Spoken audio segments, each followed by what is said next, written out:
Tara tayo. So hi guys, we're here again sa Dennis. Nandito kami sa Dennis sa Zamboanga. You know, usual spot, coffee, ganyan, tambay, gano'n.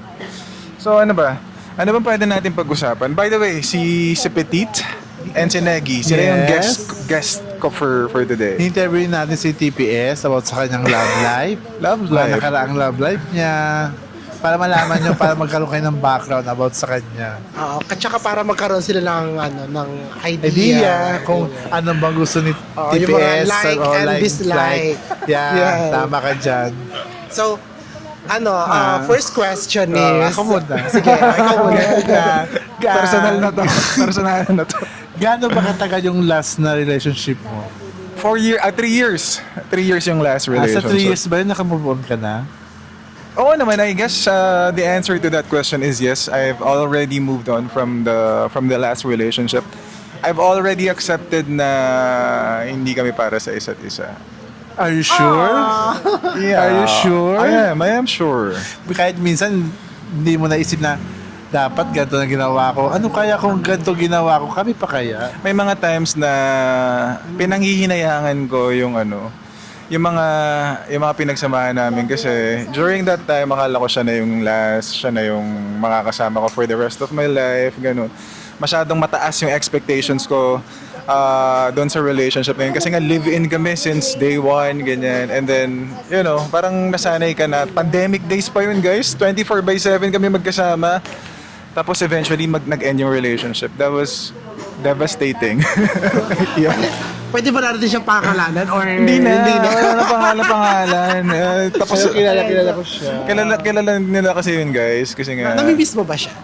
may mga times na namimiss ko siya. May mga times, especially kapag gusto ko kunwari na lumabas during weekend, ganyan, gusto ko nang kasama mag-food trip kasi yun yung isa sa mga favorite namin na bonding. Like lalabas kami, ganyan. Weekend, kakain kami sa labas. Tapos may mga times na late at night na bigla kami may cravings, ganyan, lalabas kami, kakain, gano'n. Yan, gano'n. Yan yung namimiss ko. Tsaka namimiss ko yung company, like, yung feeling na meron kang kakampi, parang feeling mo na pinagsakloban ka ng langit at lupa na feeling mo wala kang basta yung parang pag nawawalan ka ng pag-asa, knowing na meron kang someone na nasa tabi mo, may talaga, may impact. Like, mas lalong lumalakas yung loob mo, mas lalo kang ginaganahan na pagbutihan pa kung anong mga ginagawa mo, yung mga ganun. Yun yung mga namimiss ko. Oh. Yeah.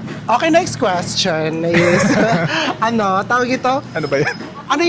Ito muna, ano yung mga nagustuhan mo sa kanya? Ibig sabihin, marami. Madami. Siguro, one is super understanding, mahaba ang pasensya. Like kasi as someone na Aries or someone na may ganitong klase ng personality, matigas kasi ulo ko eh. Like kahit na pagsabihan mo ako ng isang beses, hindi ako makikinig. Pagsabihan mo ako ng 2 beses, hindi ako makikinig. Pero, yung mga ganun ba? Like, ang haba ng pasensya. Like, hindi siya, basta, yung ganun, mahaba ang pasensya. Okay. If ever na kumain siya sa harap mo, may sasabihin ka ba sa kanya? Ano, if ever na? Na bigla siyang dumating at nasa harap mo siya ngayon. May mga sasabihin ka pa ba sa kanya? Oo, may tatanong, actually hindi sasabihin, may tatanong ako sa kanya, bakit ang bilis mo akong pinalitan? Oh. Yun yung pinaka-question ko sa kanya na, bakit ang bilis mo akong pinalitan? Pero kung may sasabihin ako sa kanya siguro, sasabihin ko sa kanya, salamat sa 3 taon na magkasama tayo. Kasi sa 3 taon na yun, madami akong natutunan about the relationship, about a relationship and about myself. Ganun. So, paano ka nag-ano ngayon? Wait lang. Bago ko itanong kasi to, naka-move on ka na ba Oo sa kanya? naman, naka-move on na ako, yeah. Yeah. So, paano ka naka-move on sa kanya? Anong ginawa mo? Ganyan? Wala, finil ko yung pain. Like, nung umpisa, like, sobrang painful. Pero wala, ganun talaga. Kailangan mong pagdaanan yung ganung proseso na kailangan mong maramdaman lahat ng pain, lahat ng, sufferings, mga ganyan. And then eventually, magigising ka din kasi isang araw na, okay, natanggap ko na, okay, wala na talagang pag-asa. Hindi na siya babalik. Hindi na namin mababalik kung ano yung dati, yung mga ganyan.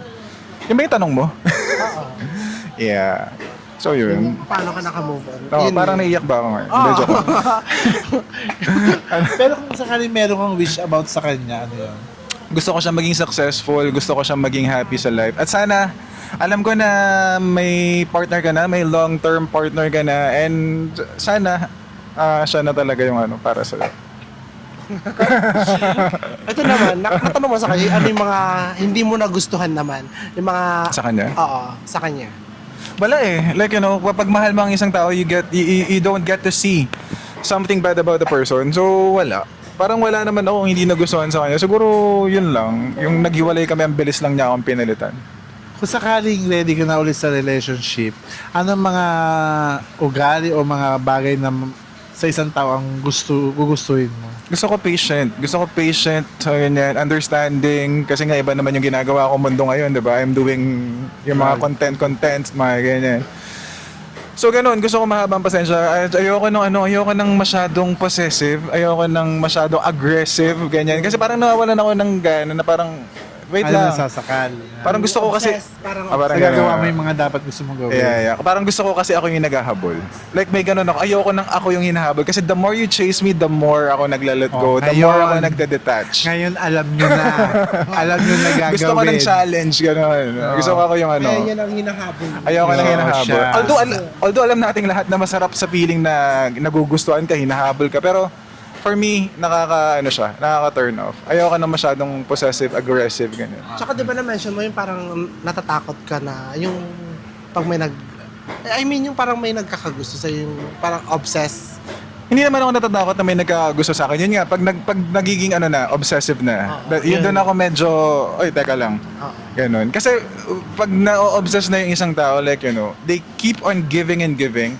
And then, syempre, natatakot ako doon sa point na, or sa part na, malaki yung possibility na Baka may kapalit. may kapalit. Meron talaga magiging kapalit talaga, Tapos, kapag kunwari tanggap ka lang ng tanggap, ganyan, tapos dadating yung point na isusumbat na, babawiin na sa'yo yung mga binibigay sa'yo. So, kaya, kung napapansin niyo, maraming gusto magbigay sa akin ng something, maraming ganito, ganyan, pero dinidecline ko. Dinidecline ko kasi alam ko na may possibility na, yun nga, may kapalit or bawiin, ganyan. Magkakagulo lang, mag-aaway-aaway lang. So, wag na lang, diba? Kung sakaling may nahanap ka, kung sakaling may nahanap ka na yung hinahanap mo sa isang tao na makakasama, trans siya. Okay ba sa'yo? Siya ba yun? hindi siya. Siyempre, trans. Bakit hindi? Siguro 40 na ako, so parang hindi na ang focus ko is physical. Kasi physical nagpa-fade yan, ganyan. So kung makakasundo ko naman, makakapalagayan ko naman ng loob, magiging komportable, magiging kalmado naman ang buhay ko, entering a relationship with a trans woman, why not, di ba? Why not? Right? Huwag kang umasa. Hindi ako maasa. So, gano'n. Ang dami na naman. Last two questions. Tig-isa na lang kayo. Okay. Ano ba? Kaya wala na ito pag Hindi na mag-isip na ng question.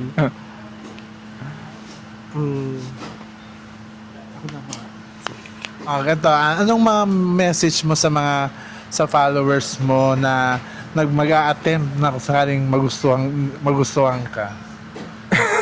Magustuhan ako? Oo. Yung mga taong gusto kang makasama, ikaw ang, maging kayo, ganyan.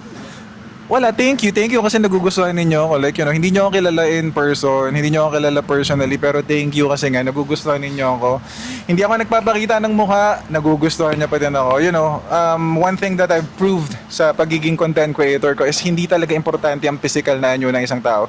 Kasi again, naka-face mask ako, hindi nyo naman nakikita ako, hindi nyo naman alam kung ano yung itsura ko, but you still support and you still love me sa mga ginagawa kong pagko-content. So maraming salamat sa lahat ng sumusuporta, nagkakagusto, nagmamahal, ganyan. Thank you guys. At ito po si Pitit. Last question na yun. Last question. Ano yung expectation versus reality na lang sa Sa Saan? itsura kasi, ugali na lang. Grabe naman. Sa ugali. I think ano ba? Sa itsura ba? Oo, kasi, Grabe ka pinagpapis. hindi, wait lang. I-ano ko to sa kanya. Kasi may ugali si TPS na yung yung bigla-biglaan, yung pag sinabi niya, go na agad. Kaya kung napapansin niyo minsan, Spongy hindi kami kami. prepare. Wala kami doon. Yung mga videos namin is iisang damit. May go bag ka dapat. Oo. So, ano yung question? Ayun nga, yung ano yung expectation nila. Expectation sa mukha? Hindi, sa ugali. Sa ugali. Yeah, very sponty. Kasi Aris nga, sponty guys. Pag niyaya ko kayo, wag na kayo magdalawang isip kung talagang gusto ninyo ako makasama, ganyan. Go, let's go, ganyan. Mahilig ako sa mga ganon. Mahilig ako mag-iya ng mabilisan. Gusto ko mabilis ang pick up mo. Kapag nagtanong ako, mabilis kang sumagot. Hindi ka pwedeng mabagal kasi kapag mabagal kang sumagot, mabagal kang magdesisyon, it's a turn off. May iiwang ka. Yeah. So yun. Thank you so much guys for joining us in this Thank you so much. episode ng ating This- vlog. Yeah. This is Nagi. Tingnan yung mic sa kanya, hindi nyo narinig. This is Pitit. And this is Nagi. And of course, TPS. Thank you guys. Yeah, Comment, like, and share. And then, thank you. click the ring, the bell button. Subscribe and the bell button. Thank you guys. Bye everyone.